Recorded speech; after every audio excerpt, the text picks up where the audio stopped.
اللهم رب هذه الدعوة التامة والصلاة القائمة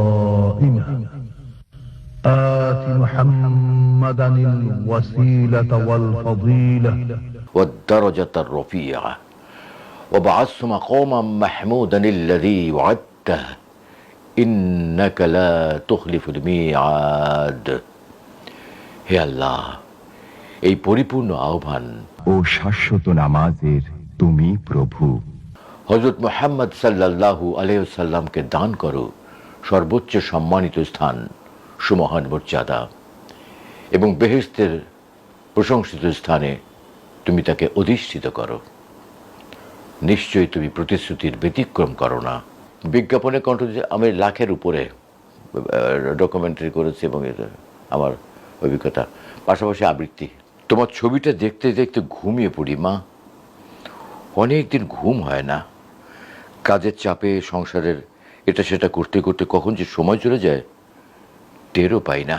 আমি সরকারি চাকরি ছেড়ে দিয়েছি কোনো ঘুষ খাবো না বলে। আমি আমার জীবনের শ্রেষ্ঠ কাজ যদি বলি, পবিত্র কোরআনের 30 পারা কোরআনের তর্জমা আমি করেছি। এটা এখান থেকে ওই সেই 80 দশকে, যতদিন আল্লাহ হায়াত রেখেছেন আমি আল্লাহর পথে থাকতে চাই। আমি অন্যায়কে প্রশ্রয় দিতে চাই না কখনো। বহু মানুষ আমাকে ভালোবাসে, বহু মানুষ আমাকে শ্রদ্ধা করে, আমি তাদের কাছে সত্যি কৃতজ্ঞ। আমি আল্লাহর কাছে শুকর করি, কৃতজ্ঞ আমি। দর্শক, আমার সঙ্গে রয়েছেন একজন গুণী মানুষ, সৈয়দ ইসমত তোহা। অনেকে হয়তো এইভাবে চিনবেন, 90-এর দশকে বিটিভিতে আজান শেষে যে দরাজ কণ্ঠের দোয়া শুনতেন, সেই ভয়েসটি সেটি কিন্তু ইসমত তোহার। ভাইয়া কেমন আছেন? আলহামদুলিল্লাহ ভালো আছি এবং আমি সবসময় ভালো থাকার চেষ্টা করি। আপনার বর্তমান যে অবস্থা, যে কর্মব্যস্ততা, যদি একটু সেটি নিয়ে বলেন। আমি তো কাজ করছি এখানে, মিডিয়াতে কাজ করি 55 বছর।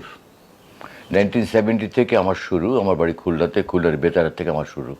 কিন্তু আমার অনুশীলনটা চলেছে যখন আমি ক্লাস 3-4 পড়ি, তখন থেকে। আমার কিন্তু কোনো ওস্তাদ ছিল না, নাইও, এবং কাউকে ফলো করতাম। একটা মানুষ যখন কোনো আর্টিস্ট হতে চায় বা যে কোনো জিনিস হতে গেলে তাকে কিন্তু কাউকে অনুসরণ করতে হয়, কারোর অনুপ্রেরণা লাগে। তো আমারও এরকম ছিল, কিন্তু সেটা তাকে আমি কখনো চোখে দেখিনি।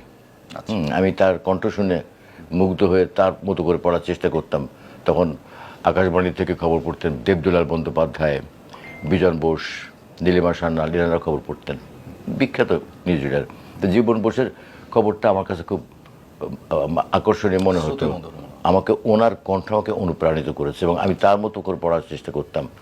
আমি বুঝতাম না যে এত সুন্দর কণ্ঠ কোথার থেকে, কীভাবে, রেডিও থেকে কীভাবে আসে কত কণ্ঠগুলো।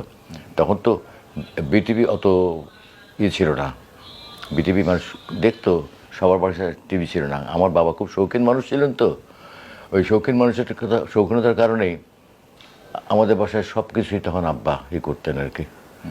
তো রেডিও শুনতাম তখনকার। আমার যেমন এখন রেডিও খুললেই শুনতে পাই, শব্দ পাই, তখন রেডিও খোলার, যদি আপনি 7টার খবর শোনেন তাহলে আপনাকে 7টা বাজতে 2-3 মিনিট আগে খুলতে হবে।